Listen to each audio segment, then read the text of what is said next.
North Korea is threatening the nuclear bombs, and that is a serious thing, because God says he will destroy them who destroy the earth. If anybody threatens nuclear, God will destroy them from off the face of the earth. And this is what's happening now. We've got the likes of somebody like this man, and he is offering destruction, and anything which offers world destruction will cause huge impact. So I'm just saying that when we look at North Korea and the threats they make, it's something to take to heart, because it is of such a consequence. And the beautiful earth which God has made being threatened is no small thing. When we see the things which God has made, how nice it is, the earth, the thing is to threaten to destroy that by a nuclear war is a huge consequence. And we need to take the matter into our minds and understand it. And Bush, he went to war with terrorists because of the destruction of the two towers. And if we look at the destruction, okay, which is caused by nuclear, yeah, we saw that in Nagasaki, in Japan. We saw the destruction which had gone there, and I think it's 100 and something thousand killed with just one bomb. And they've made larger and bigger ones since, and many more. So in Revelation chapter 11 and verse 18, God will destroy them that destroy the earth. That's what it says. And if God's going to destroy them that destroy the earth, I believe that God's ministers on earth sometimes do that. So Trump could be the way God would destroy the likes of North Korea's threat. And there's another Bible verse which says that God would destroy those who go against Jerusalem. And the New Testament church is saints. And it says saints would be attacked in the world, sure, but God would fight for them. The literal Jerusalem for the Jewish people, that also has been attacked many times by rockets and such like, scuds by Saddam Hussein and that. And the thing is, it says that the feeble would be strong like David, and that's happened now in Jerusalem, because they say the women soldiers, they've got machine guns, and they can fight like David, all of them, even the smallest and weakest one, even with one arm. You put a machine gun in their hand and they can take out, you know, a lot of people with just one machine gun. And the thing is, if you've got the likes of the house of David, the whole house of David will become strong, and it'll be like God going out before them, like the angel of the Lord, it says in Zechariah 12 and verse 8. And this happens when you've got the nuclear bomb. So Israel's got the nuclear bomb, and if they were attacked and they dropped the nuclear bomb on an invading country, their armies or their tanks or their you know, whatever, if they're being attacked and they had to use that bomb, that would be so destructive and devastating. But ultimately they would not allow an apocalypse against them again, like what happened. Total destruction of their people, like what happened in Europe. And the thing is, when we look at the likes of the scriptures, when it says after that that their eyes are going to be opened, you know, it talks about they shall look. That's their eyes being opened. They shall look upon him whom they have pierced, the Jewish people, and they shall mourn for him as for an only son. And they will become Christians, and they will believe on Jesus as their Messiah. There's already, I think, 18,000 Messianic Jews now in Israel who believe on Jesus. And when Jesus was on the earth, it says a lot of the priests believed on Jesus, but they said secretly, because they'd be thrown out of the temple. Anyway, the thing is when you look at what's happening with the nuclear side of things, God will destroy those who destroy the earth. Now, the nuclear bomb, okay, being so destructive, the person who offers to use it will be destroyed by God, I believe. And you could say, well, how come in the Second World War the bomb was dropped and God didn't destroy the Americans? He saved them by allowing the bomb to be dropped, but they destroyed the Japanese people.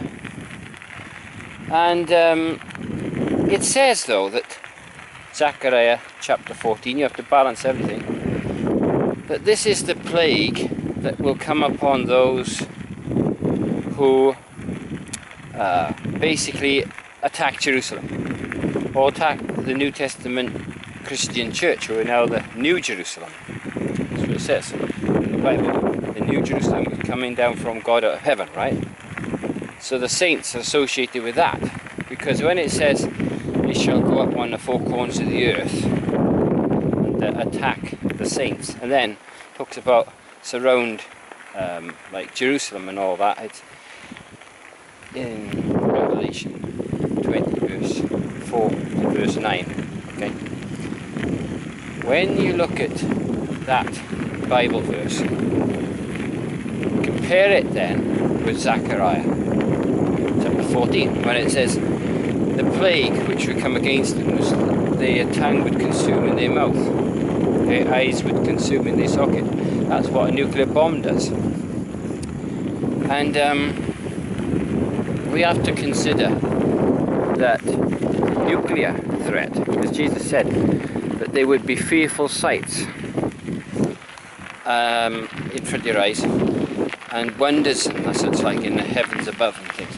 So he talks about signs in the sun, the moon and the stars. And when we look at nuclear bombs being dropped, it is God who will destroy them, but sometimes God uses his ministers on earth to do his work. But the threat against Guam to drop just missiles, okay, there's no warheads on them, it is an annoyance, and provided they don't kill anybody, there shouldn't be massive fire and fury dropped against a provoking country. They may well be trying to get accuracy with the missiles. How annoying is that? But until they actually kill or destroy, I don't think that devastating firepower should be used. and we have to keep everything in. You know, the thing is, we would love to see freedom of the people in North Korea, like what happened in South Korea. We would love to see that happen, but how it comes about, we have to leave up to God. Now, it's true, a situation of provocation could make somebody retaliate, a superpower for instance, and there could be war. But when you talk about the neighboring country, South Korea, getting devastation, it makes you think, you know, do we pass by on the other side? And of course the Good Samaritans stopped to help. Now we have to stop and help the South Koreans, and you know, it's for God basically to work out in His own time and providence that the destruction which will come on the enemies of freedom, of the gospel, of people, and you know, the destruction coming upon those who would destroy the earth, it's in God's time, God's hands. God will do that, it says. And it's not always for God's people on earth who He has set up, the kings upon earth, and that to reign in and to bring to destruction. So sometimes God will do it Himself. But the thing is, we have to consider, the thing is, with the nuclear bomb being such a threat like it is, and when we see how devastating it is, and there's 200 million told are going to be involved in this war, and this particular war is during this 150 years time, I believe, 5 months, so 150 days a year, 150 years. And this particular destruction we talk about from, okay, it says it spat out fire, brimstone and smoke. We'll go back to that, chapter 9 of Revelation, verse 15. And the time for it was a whole year, a day, a month and an hour, which is 376 days. And that's 376 years, and the time, it says, for preparation of it. So go back 376 years, what do you get? You get the time of Cromwell. And Cromwell had organised the armies into discipline, and he had won all his battles, first one at Grantham, and then at the Moor, and then later on he won the battle 1545,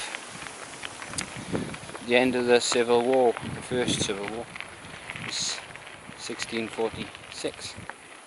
So if you put the amount of 376 years, a day for a year, 376 days, 376 years, from Revelation chapter 9 and verse 15, you have got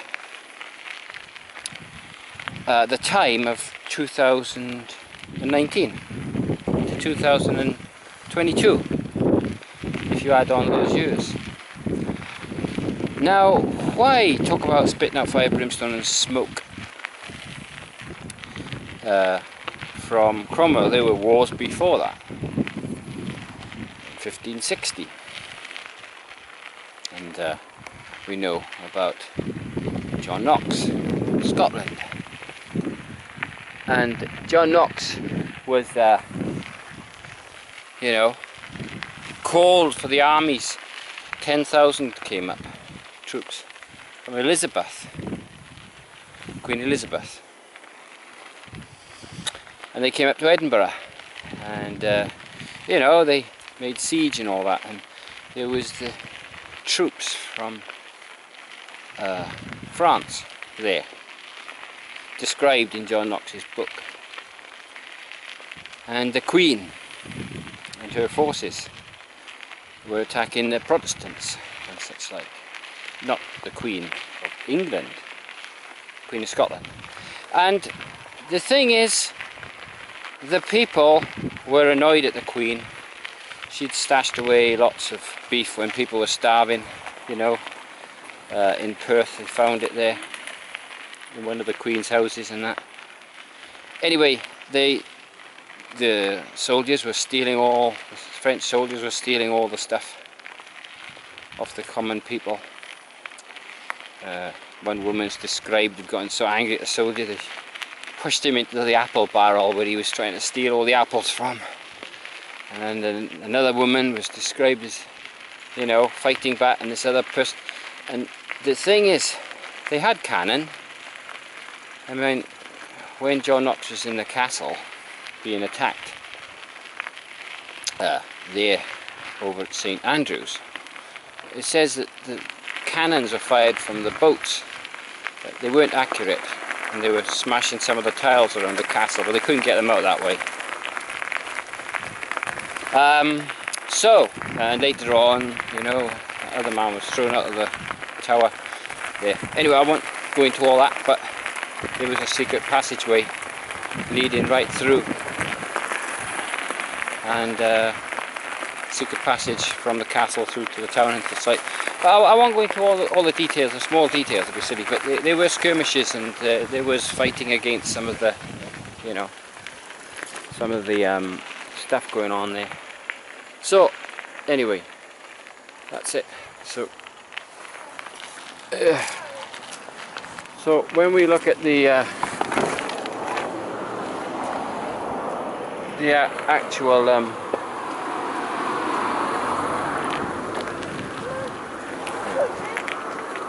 when we look at the actual destruction which is offered by the nuclear bomb, 2019 to 2022, which is 376.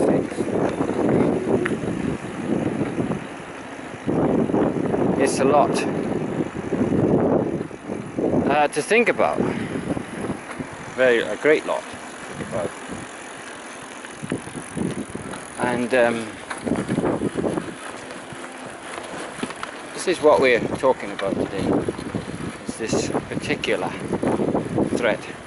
Now, what about that 150 I was talking about? 150 days, which is 5 months.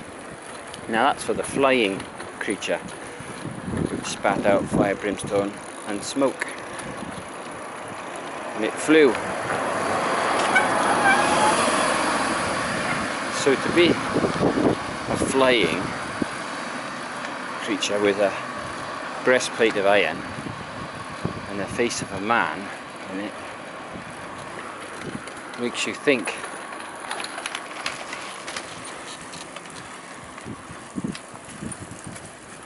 And it made the sound of many chariots.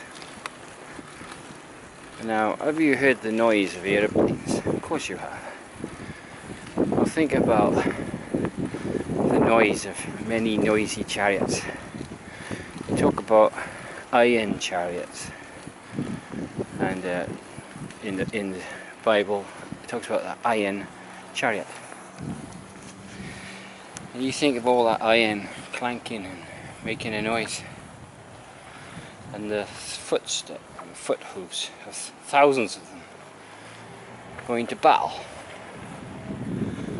So if you're thinking of that, the noise, how come the Bible gives such a description of this shooting out fire, brimstone and smoke? And this is written 1,900 years ago. The Romans had fire. They also had smoke, but they didn't have the brimstone effect. It comes via sulfur, saltpeter, you know, and that kind of stuff.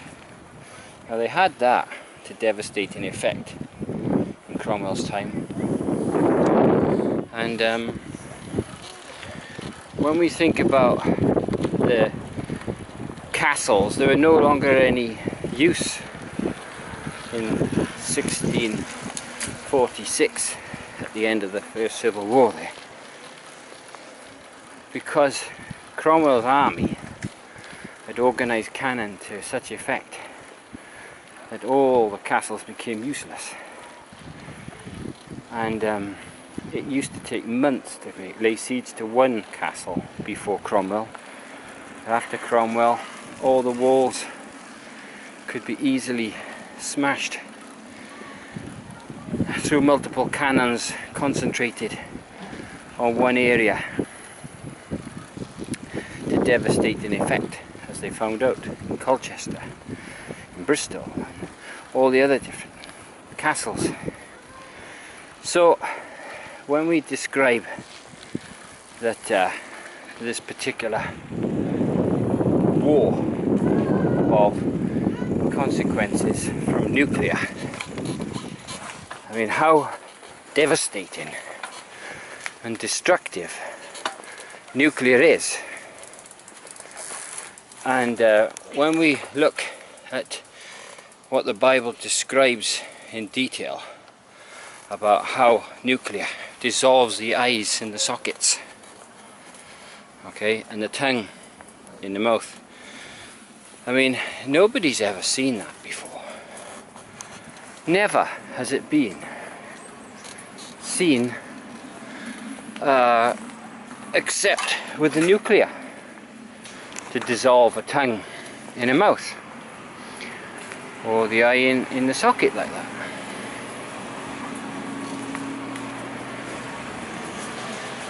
In Zechariah chapter 14, the description there. So I'm thinking that the consequences of a war with nuclear is the end of the world.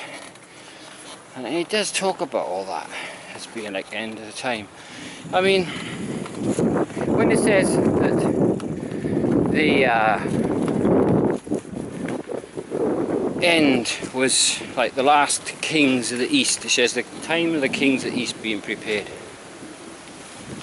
Kings of the East, not one king, but multiple. Already China said if anybody tries to get rid of the leader of North Korea, that they would intercede. So they already have multiple. Already you got kings. So